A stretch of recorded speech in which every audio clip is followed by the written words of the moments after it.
नामदेव महाराजांनी या अभंगामध्ये हो म्हणून सज्जनाने जगावं. सगळ्या संत मालिकेमध्ये प्रदीर्घ आयुष्य असणारे संत म्हणजे नामदेव महाराज. त्यांना आयुष्य भरपूर होतं. ज्ञानोबरायच्या समाधीनंतर 54 वर्ष नामदेव महाराजांनी सगळ्या जगभर आपल्या भक्तीचे दौरे काढून प्रचार प्रसाराचं काम केलं. आणि म्हणून साधू सज्जनाच्या जीवनामधील बुद्धी, धन, शक्ती हे सगळं समाजाच्या उपकारासाठी ते वापरतात. आणि दुर्जनाकडे असलेली बुद्धी, दुर्जनाकडे असलेला पैसा, दुर्जनाकडे असलेली ताकद, दुर्जनाकडे असलेली सत्ता, त्याचा दुरुपयोग असा होतो की दुर्जन त्याचा वापर समाजाला त्रास देण्यासाठी करतो. लक्षात ठेवा. एक श्लोक आहे शास्त्रात सुंदर आले. विद्या विवादाय धनम मदाय शक्ती परेशाय परपीडिनाय कलस्य साधोर विपरीतमित ज्ञानाय दानाय च रक्षणाय. एखादा दुष्ट माणूस जर विद्वान झाला तर शास्त्रकार सांगतात तो काय करतो? जगाला त्रास देतो. उदाहरणार्थ रावण कमी विद्वान नव्हता. आणि विद्वान लोक दुष्ट नसतात अशी समजूत बाळगू नका. काही की लय हुशार राहते पण तेवढेच बनेल राहते. विठाल लय हुशार आहे. कसा त्यानं दोऱ्यानं नरडा आमचा कापला, आम्हाला पता लागू दिला. म्हणजे समाजाला आपल्या बुद्धीच्या जोरावर फसवण्याचे धंदे करणारे लोक हे दुर्जन आहे. विद्या विवादाय, पैसा असला धनम मदाय तो मदोन्मत्त होतो. आणि ताकद असली तर त्रास देतो. पण संत तसं नाही. बलबुद्धी त्यांची उपकारासाठी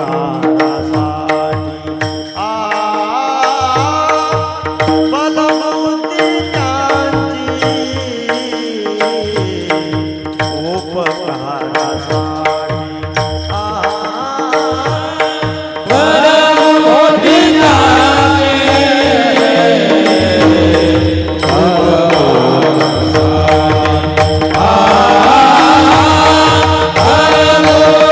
Yeah.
अमृत हे पोटी साठविले, मोठा अभंग आहे तुकोबरायचा. त्या अभंगामध्ये वर्णन आलेलं आहे, संतांच्या जीवनामध्ये असलेली बुद्धी ही जगताच्या कल्याणासाठी वापरली जाते. संतांची शक्ती जगताच्या कल्याणासाठी आहे, संतांचं धन जगताच्या कल्याणासाठी आहे. मग ज्यांच्या सगळ्या जीवनाच्या प्रॉपर्टीचा परिणाम जगत हित असेल असे माणसं प्रदीर्घ काळ जगले पाहिजे. याच्याकरता म्हणून नामदेव महाराजांनी आजच्या अभंगामध्ये श्री पंढरीनाथाकडे प्रार्थना केली, मागणी केली. अभंगाचं अकल्प आयुष्य वावे तया तुला, अकल्प आयुष्य वावे तया तुला, अकल्प आयुष्य वावे तया तुला,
अकल्प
अकल्प आयुष्य व्हावे तया कुळा.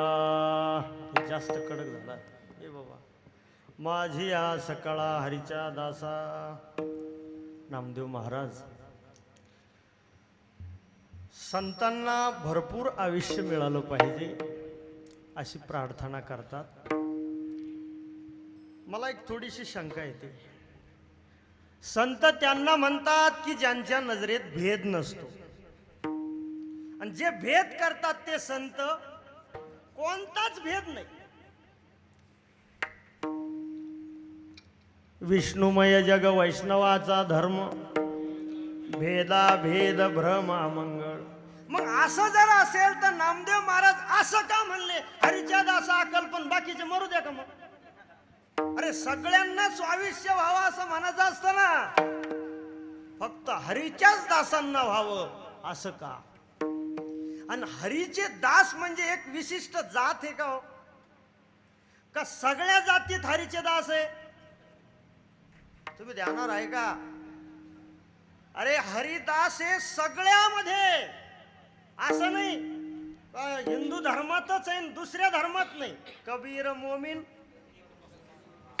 सेना न्हावी जान विष्णुदास. संतांना जातीची मर्यादा नाही, संतांना जातीचं बंधन नाही, आणि संताला जातीची अट नाही. जर तुम्ही संताला जातीच्या मर्यादेत, जातीच्या बंधनात आणि जातीच्या अटीनं तुम्ही ते पाहत असाल तर पाहणाऱ्या माणसाला नरकाशिवाय पर्याय नाही. महाराजांचे शब्द आहे, वैष्णवाची याती वाणी जो आपण, भोगितो पतन कुंभपाक. विठाला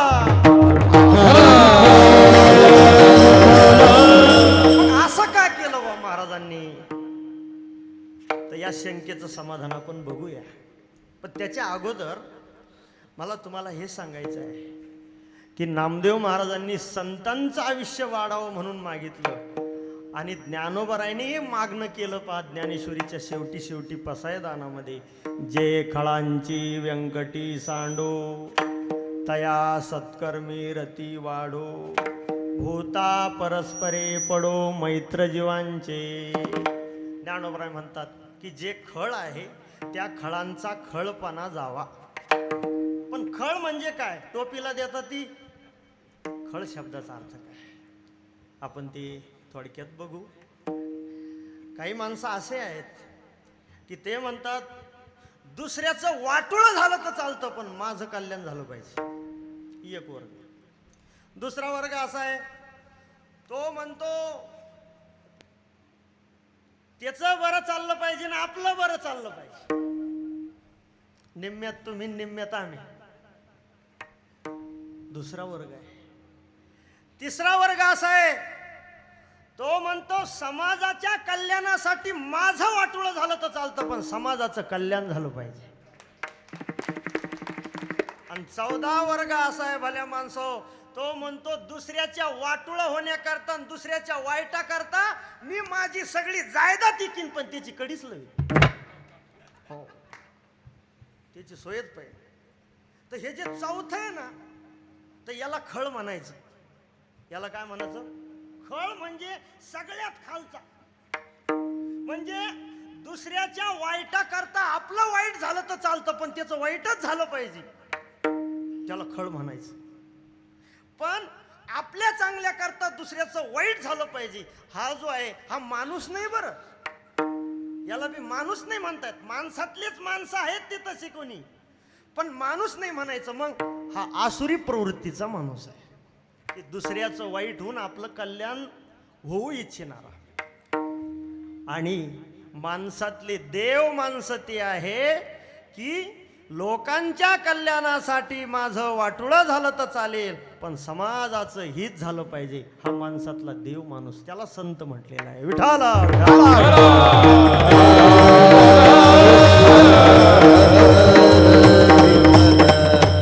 आपणासी जेने होय दुःख, ते परासी न करी निशेष.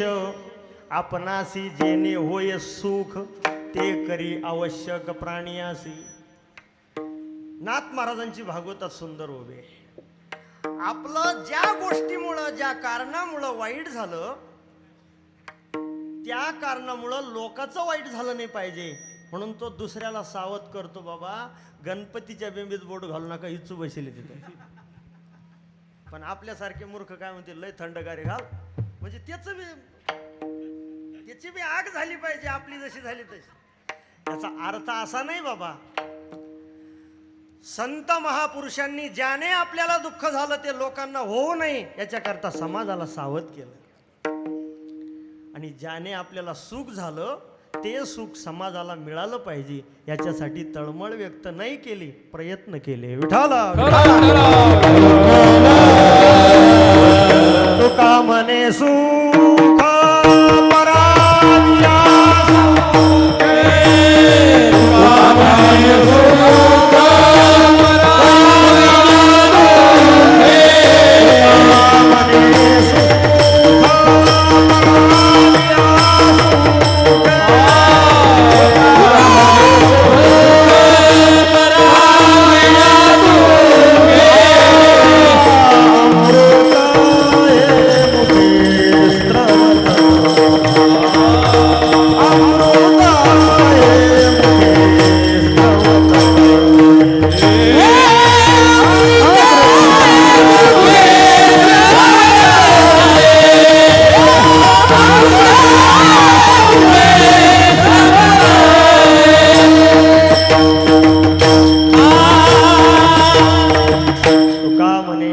पराविया परावया सुखी अमृत हे मुखे स्रवतसे. दुसऱ्याच्या सुखाने सुखी होणारे संत, पण दुसऱ्याच्या दुःखासाठी आपण दुःख भोगणारे खळ. आणि माऊली म्हणतात असे जे खळ मंडळी आहे त्यांचा खळपणा गेला पाहिजे. जे खळांची व्यंकटी सांडू. आता मला सांगा, नामदेव महाराजांची मागणी तुम्हाला श्रेष्ठ वाटते का ज्ञानोबरायची? हो बसलेले संतांना आयुष्य मिळावं, संताचं बरं व्हावं का वाईट लोक सुधारावे? अरे बोला ना बरं, तुम्ही जवळचे बोला. वाईट लोक सुधारले पाहिजे असं तुमचं म्हणणं आहे. आणि नामदेव महाराज म्हणतात की महाराज लोकांचं बरं चाललं पाहिजे. म्हणजे हे मला आमचं बरं चालू हे खपत नाही का? तर महाराज दोन्ही संत त्यांच्या त्यांच्या जागेवर योग्यच आहे. संतात कोणाची मागणी श्रेष्ठ हे म्हणण्याच्या लायकीचे आपण नाहीच आहे. त्याच्यामुळे त्याचं माप काढू शकत नाही आपण. पण मग तुम्ही म्हणशाल कशाला खाजून अवधान आणलं म्हणतो? नाही नाही नाही, थोडे शंका कुशंका कीर्तनात असल्याच पाहिजे. तर त्याचा अर्थ कसा आहे? दोघांचं म्हणणं तेच आहे. पण पहा,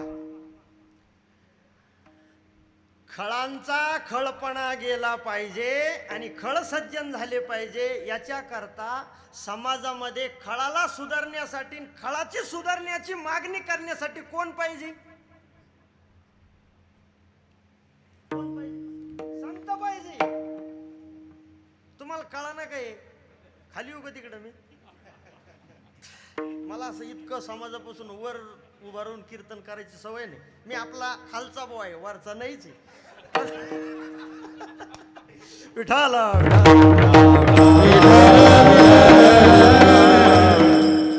आता तुम्ही वर उभा केलं त्याच्यामुळं बोल नाही थोडस. तर समाजामधले वाईट लोक सुधारण्यासाठी संत पाहिजे महाराज. आणि वाईट ते आहे का जे संत याला सुधरू देत नाही.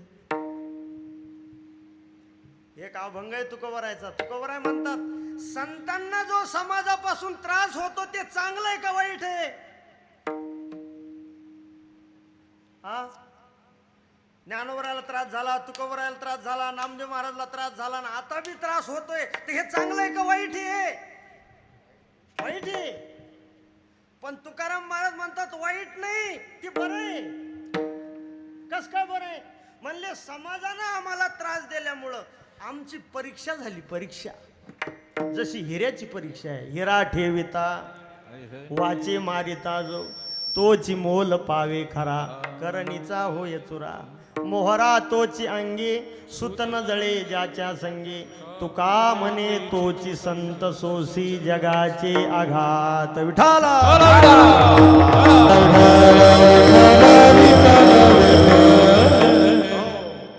म्हणून दुष्ट माणसांची सुधारणा होण्यासाठी संत पाहिजे. अगोदर मी शंका घेतली का नामदेव महाराजांनी असा भेद का केला, तर त्याचं कारण असं आहे. लक्षपूर्वक ऐका. तुम्हाला एक प्रक्रिया सांगतो थोडक्यात. रस्त्यानं एक माणूस कीर्तन संपलं आणि पांदीनं निघला आपला करुडीकडे जायला. आणि जाता जाता त्या पांधडामध्ये त्याला एक सर्प दिसला, विषारी साप. फन फन करीत होता महाराज, घोणस. आता ते याची वाटच पाहत होता, वाट पाहे बाहे निडळी ठेवण्या.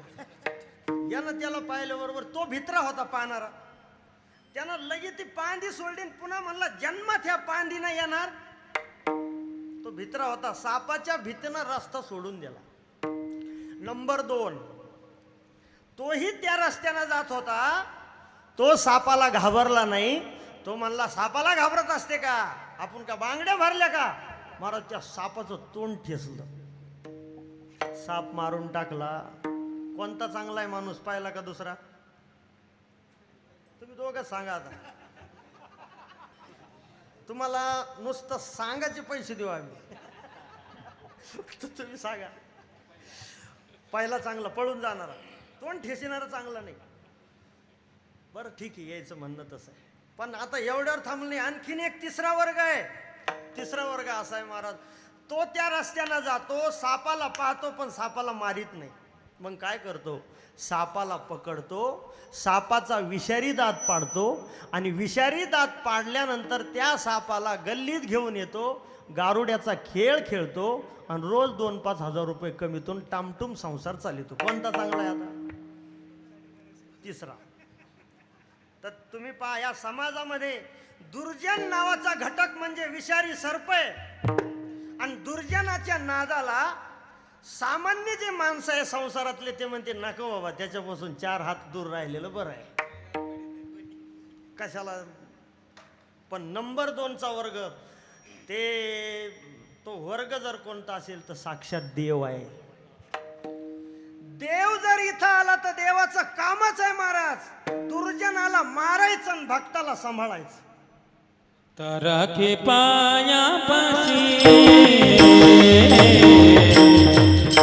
राखे पायापाशी,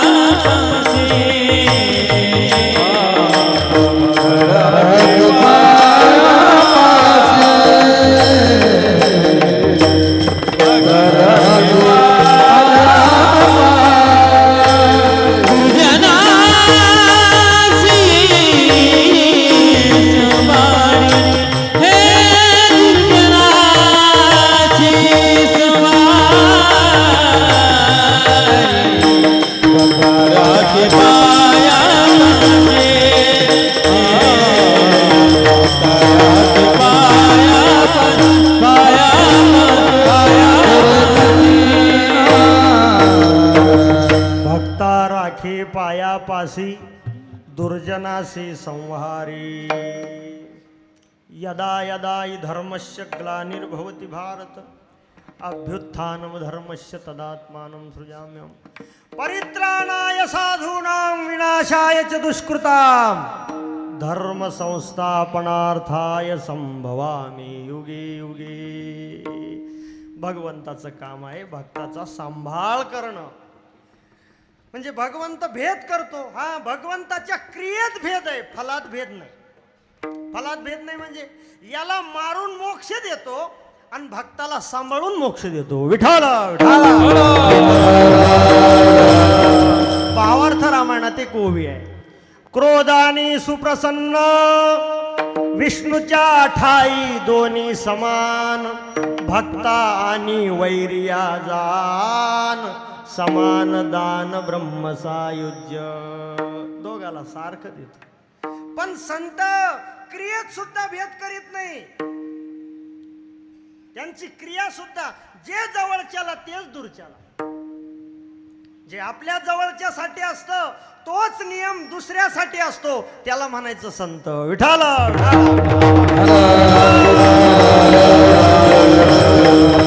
जे का रंजले गांजले त्यासी म्हणी जो आपुले, तोच साधू ओळखावा देव तेथेच जाणावा. दया करणे जे पुत्रासी तेच दासा आणि दासी, तो तोची साधू ओळखावा, देवते तेची जाणावा. जेव्हा आपल्या पुत्रावर जे प्रेम तेच दास दासीवर प्रेम. आणि त्याच्यामुळं संतांनी आपल्या संपर्कात आलेल्या माणसाला संत बनवलं. आपणा सारिके करीती तात्काळ, नाही काळ वेळ तया लागे. एक उदाहरण आहे, उत्तर भारतामध्ये हरिदास महाप्रभू म्हणून एक संत होऊन गेले बघा. ते मुस्लिम समाजाचे होते, चैतन्य संप्रदायाची दीक्षा घेतलेली. आणि चैतन्य परंपरेमध्ये असा नियम आहे, नाम जपाला महत्व आहे. दीक्षा घेतानाच ते गुरु महाराज नियम करून घेतात, मी 5,000 जप करील का 10,000 करील का 20,000 करील, रोज एवढा जप झाल्याशिवाय मी काही करणार नाही. ते जपाचा नियम असतो, जप चालूच. म्हणून ते नामजप करायचे. आणि चंदनाचा जसा सुगंध दरवळतो तसा सज्जनाचा हळूहळू सुगंध दरवळत असतो बघा. वाऱ्या हाती माप चाले सज्जनाची, कीर्तिमुख त्याचे नारायण. आणि जशी जशी कीर्ती वाढायला लागली तसे तसे दुष्ट लोक त्यांना त्रास द्यायला प्रवृत्त झाले. कुठल्या ना कुठल्या योगानं का होत नाही, पण हरिदास महाप्रभू हे भ्रष्ट झाले पाहिजे, यांचा समाजात अपप्रचार झाला पाहिजे आणि यांना कलंकाचा डाग लागला पाहिजे. याच्यासाठी म्हणून या दुष्ट बाजूच्या लोकांना काय केलं, एका वेश्येला पैसे दिले आणि तिला सांगितलं की तू जा त्यांच्या आश्रमावर जा आणि त्यांना पथभ्रष्ट कर. महाराज ती वेश्या नटून थटून आली आणि ज्या वेळेला ती हरिदास महाप्रभूच्या कुटीत आली तर त्यांचा नामजप चालू होता, श्रीकृष्ण गोविंद हरे मुरारी, हे नाथ नारायण वासुदेवा. श्रीकृष्ण गोविंद हरे मुरारी, हे नाथ नारायण वासुदेवा. आता तिला वाटलं आता बोलन मग नंबर घेईन. काय 2 तास बसली ती तरी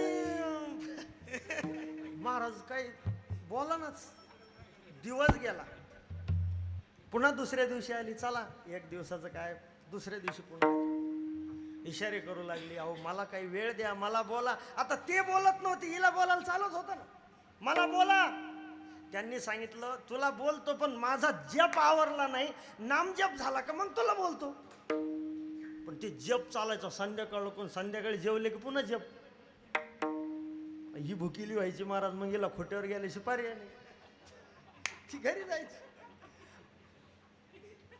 घरी जायची, मग असं करता करता 8 दिवस झाले.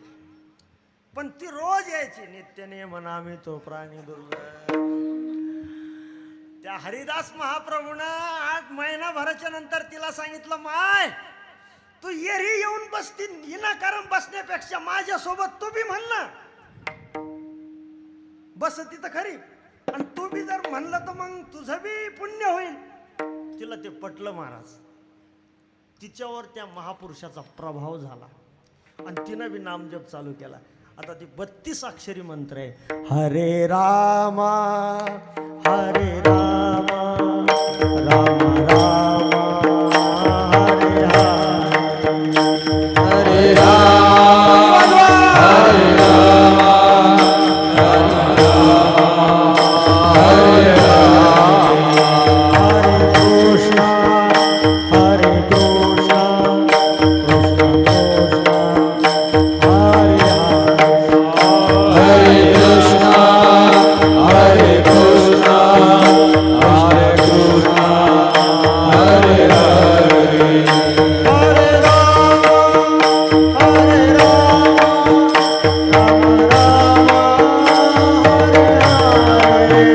Hare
श्रीनिवास महाप्रभूच्या सत्संगतीने महाराज भक्त झाली ती भक्त आपणा सारिके करीती तात्काळ. म्हणून सज्जनाची संख्या जर वाढली ना तर काय होईल?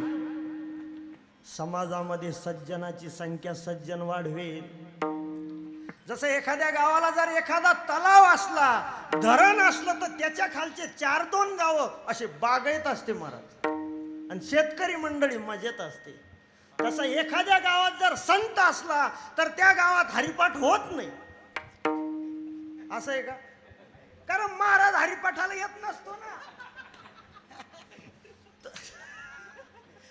एखाद्या गावात जर संत असेल तर महाराज त्या गावात सज्जनाची संख्या वाढेल, अनेक संत तिथं होईल ना. आपण सारखे म्हणून अकल्प आयुष्य व्हावे दयाकुळा. अकल्प म्हणजे किती? अकल्पाचं गणित काय? तर श्रीमद भागवतामध्ये युग 4 युग आहेत आणि 4 युगाचं आयुष्यमान सांगितलेलं आहे. कलयुगाचं आयुष्य आहे 4,32,000 वर्ष. द्वापार युगाचं आयुष्य आहे 8,64,000 वर्ष. त्रेतायुगाचं आयुष्य आहे 12,96,000 वर्ष. आणि कृतयुगाचं आयुष्य आहे 17,28,000 वर्ष. आणि हे 4 युग मिळून एक महायुग होतं.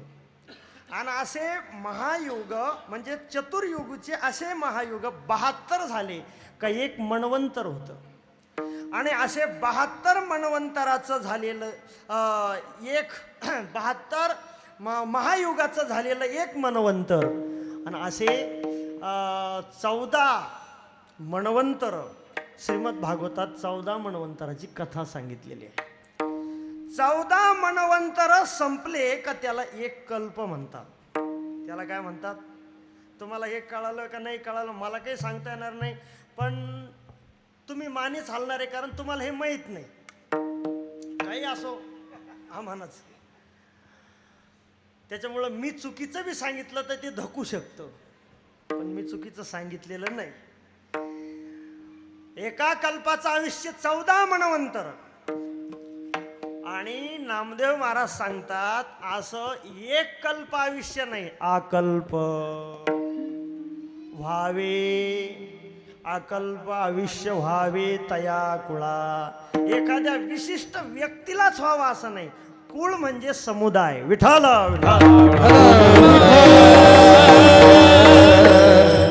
कुळ शब्दाचा अर्थ आहे समुदाय. ते आमच्या कुळातले. कुळ शब्दाचा अर्थ काय? समुदाय. तर संतांचा जो समुदाय आहे त्या सगळ्या समुदायाला अकल्प आयुष्य व्हावे. अकल्प आयुष्य व्हावे तया कुळा. माझिया सकळा हरीच्या दासा. महाराज ठीक आहे आयुष्य होईल. तुम्ही देवाला प्रार्थना केली, ज्याच्याकडे प्रार्थना केली त्याच्याकडे सगळं शक्य आहे. तो काही करू शकतो. काही म्हणजे काही बी. मत भयात वातो वाती सूर्यस्तप्ती मत भयात. म्या बे बोलविल्या वेद बोले, म्या चालविल्या सूर्य चाले. करसी तरी नोए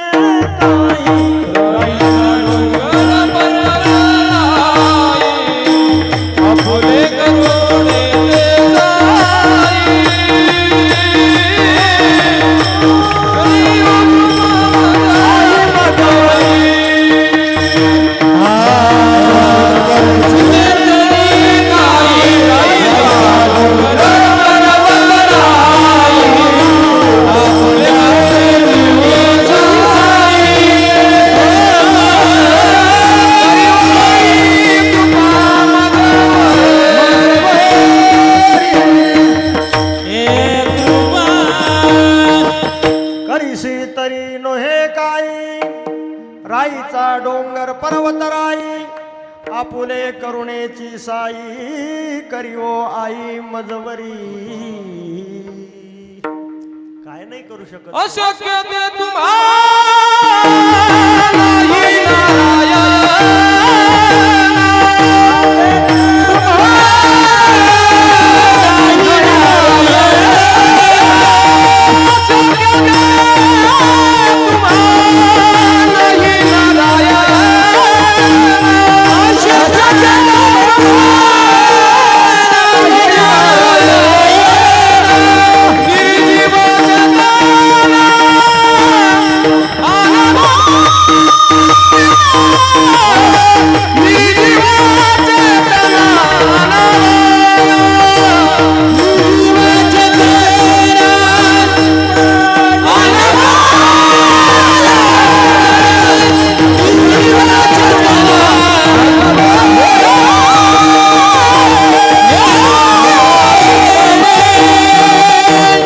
शक्यते तुम्हा नाही नारायणा निर्जीव चेतना अनावया मुखम करोति वाचालम पंगुम लंघयते गिरिम.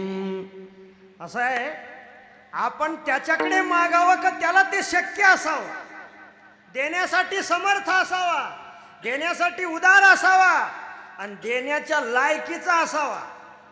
महाराज औदार्य म्हणाल तर फार औदार्य.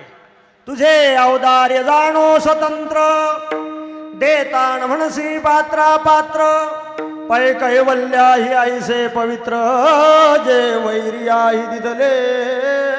सर्वस्व उदार भक्ता लागी प्रगटे सर्वस्व उदार भक्ता लागी प्रगटे सर्वस्व उदार भक्ता लागी प्रगटे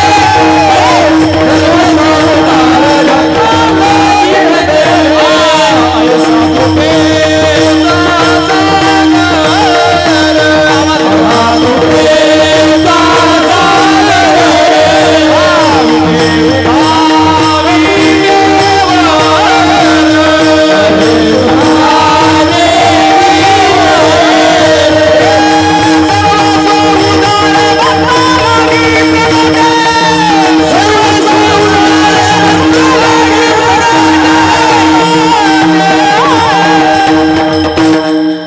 सर्वस्वी उदार भक्ता लागी प्रगटे. आपल्याला 25 मिनिटाचा टाइम राहिला.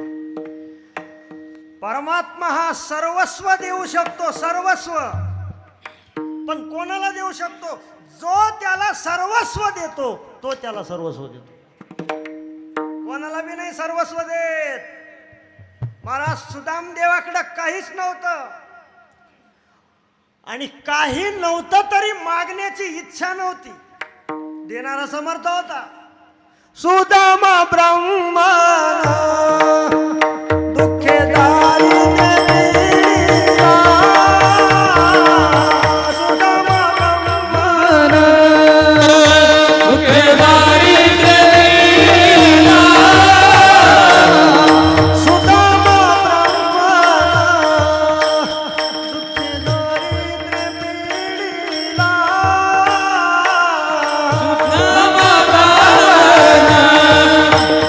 दुःखे दारिद्र्य दिला. मुष्टी पोहे घेऊनिया त्याचे भेटीला गेला. मुष्टीमुळे त्याचे भेटीला गेला. सुदामा देखनिया गाव सोन्याचा दिला गा.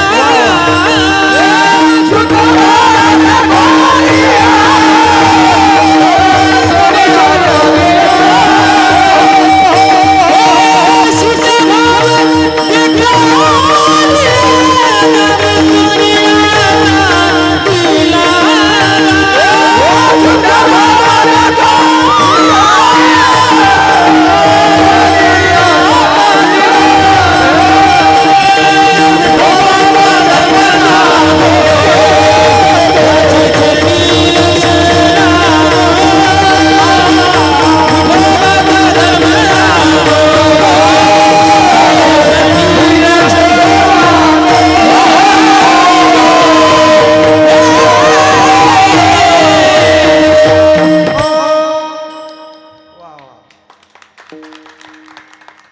सुदामा ब्राह्मण दुःखी दारिद्र्य पिढीला.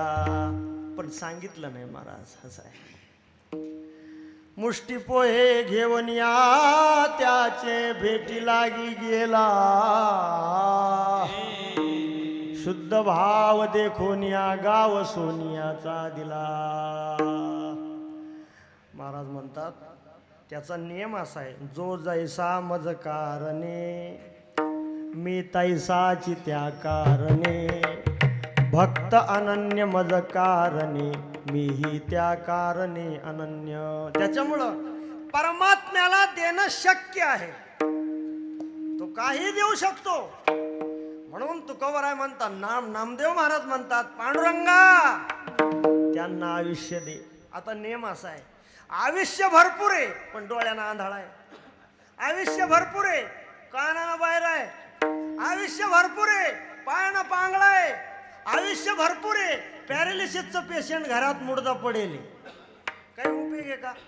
लोक म्हणते देवा या बाबाची चिठ्ठी हरवला का काय, उचली ना याला. म्हणजे आयुष्याबरोबर आरोग्य पाहिजे. काय पाहिजे? आरोग्य. आणि आरोग्य खरी संपत्ती आहे. कधी कधी असं दिसतं महाराज, श्रीमंत लोक आहे, आरोग्य अजिबात नाही. ते काही बी खाऊ शकते पण डॉक्टर सांगतात काही बी नाही खायचं, फक्त ताकच प्यायचं. का? आरोग्य नाही. एका टायमाला 100 गुलाबजामुन खाऊ शकते पण तरी सुद्धा डॉक्टरांचं सांगणं आहे तुम्ही गुलाबजाम पाहिला तरी डायबिटीस वाढन, बरं खायचं नाही. आरोग्य आहे. आणि झोपडपट्टीवर खेळणारे लेकरं, चड्डी नाही बन्यान नाही उघडे बप, महाराज काहीच होत नाही त्याला. दगड द्या कवळे कवळे ते सुद्धा पसतील, असं आरोग्य आहे. एकाला दिलं धन, आरोग्य घेतलं हिसकून. एकाला दिलं आरोग्य आणि त्याला धन नाही दिलं. विठ्ठल नामदेव महाराज सांगतात आरोग्य ही खरी संपत्ती आहे आणि आरोग्य आमच्या संतांना तू दे. अभंगाचं कल्पनेची बाधा नको निका, कल्पनेची बाधा नको निका, कल्पनेची बाधा नको निका,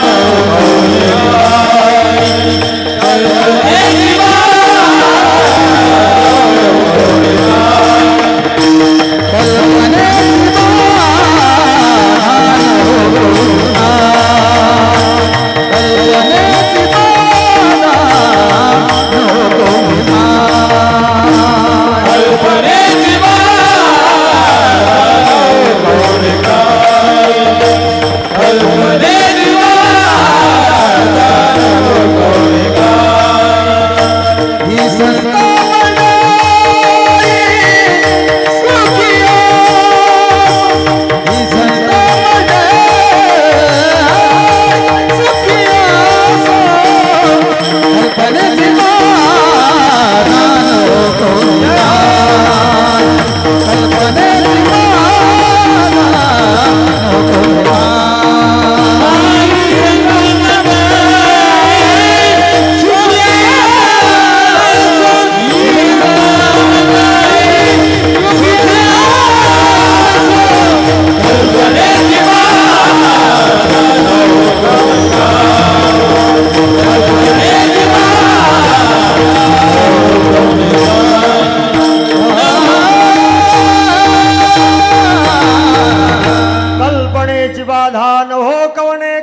संत मंडळी सुखी असो. आमले महाराज सांगतात कल्पना नावाचा रोग होऊ नये. कल्पना म्हणजे काय? वाया मन हे नाव, एरवी कल्पनेची सावयव, जियेचनी संगे जीवदशा वस्तू. कल्पना अविद्या तेने झाला जीव, मायोपादी शिव बोली येते. कल्पना अशी महाराज जे आहे त्याचं सुख मिळू देत नाही आणि जे नाही त्याचं दुःख मानल्याशिवाय राहत नाही. विठ्ठल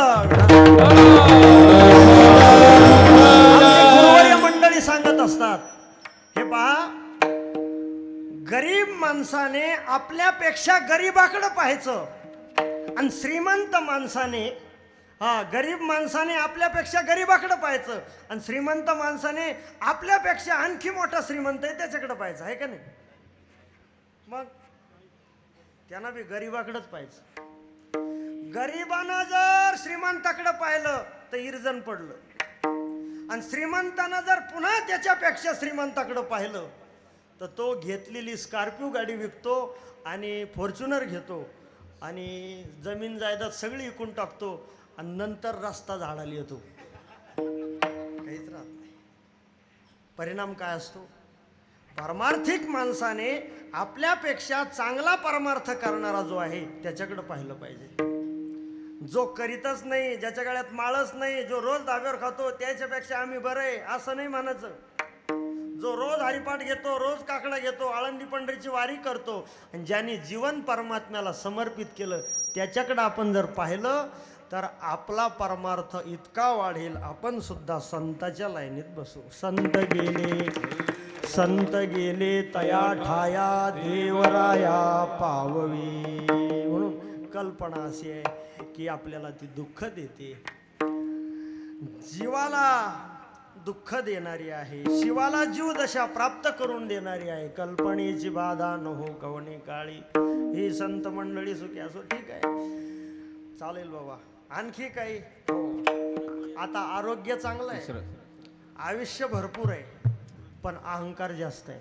अहंकाराचा वारा अलगो आदेसा. अहंकाराचा वारा अलगो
तुमचाच अभंग आहे हा. भंग तुमचाच.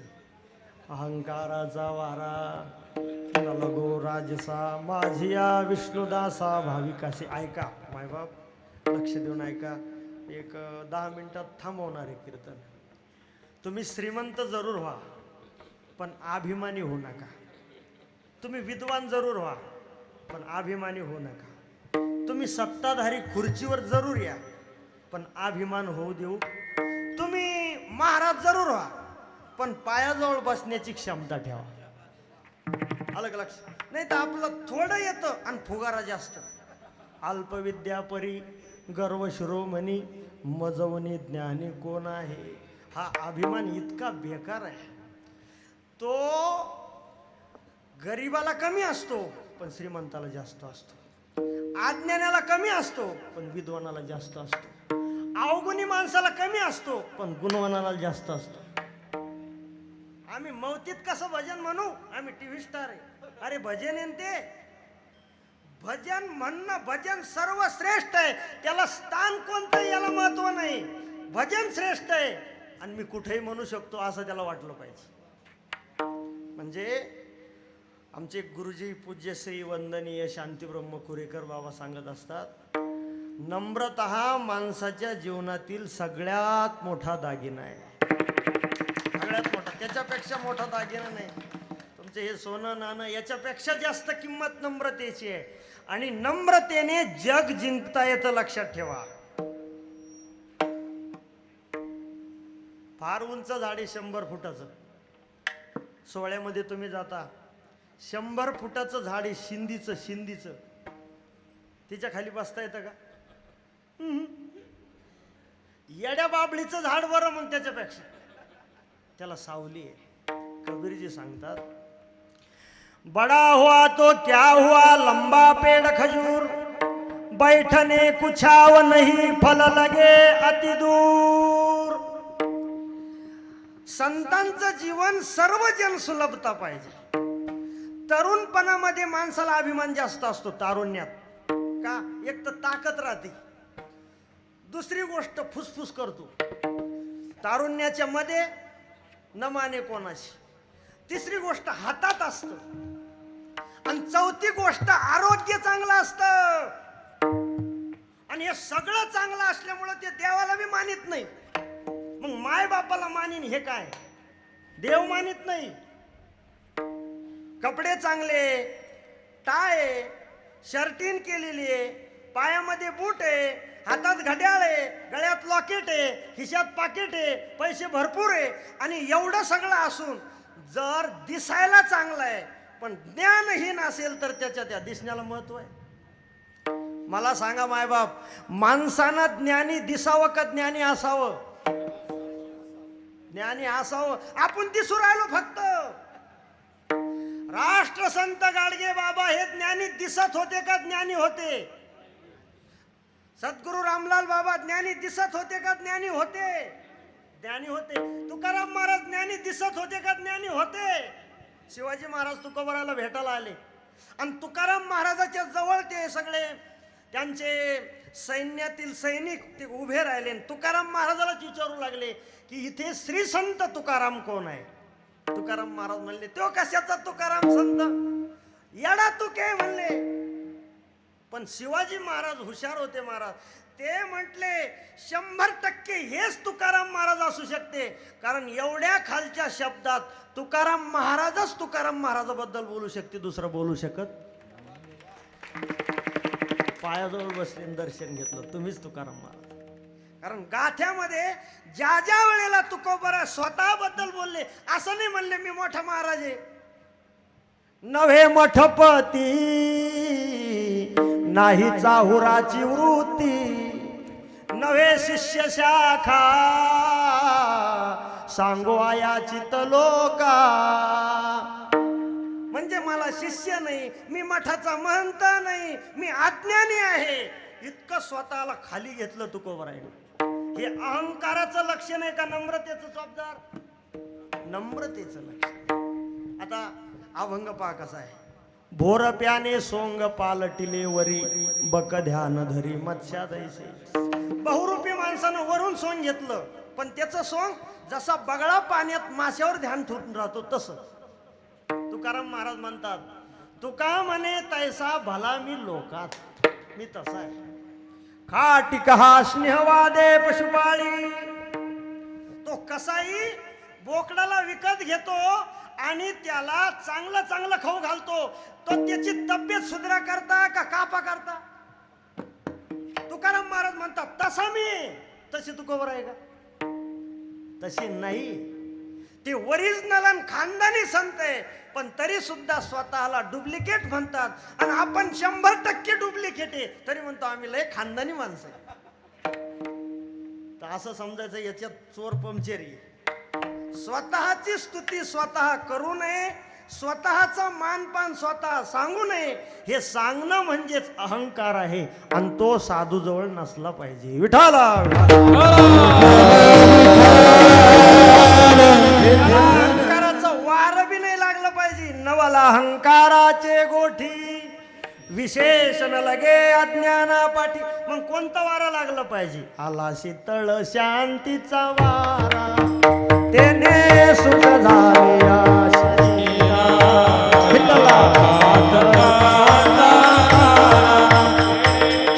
कळी काळा सिधा नरहरी वासुदेवा, नरहरी राम गोविंदा वासुदेवा. आणि अभिमान जर नसेल तर त्याचं सगळं चांगलंच आहे, त्याचं कल्याणच होणार आहे. तुकोबराय सांगतात, नामदेव महाराज सांगतात, पारमार्थिक दृष्ट्या त्याचं भलं झालं पाहिजे. नामा म्हणत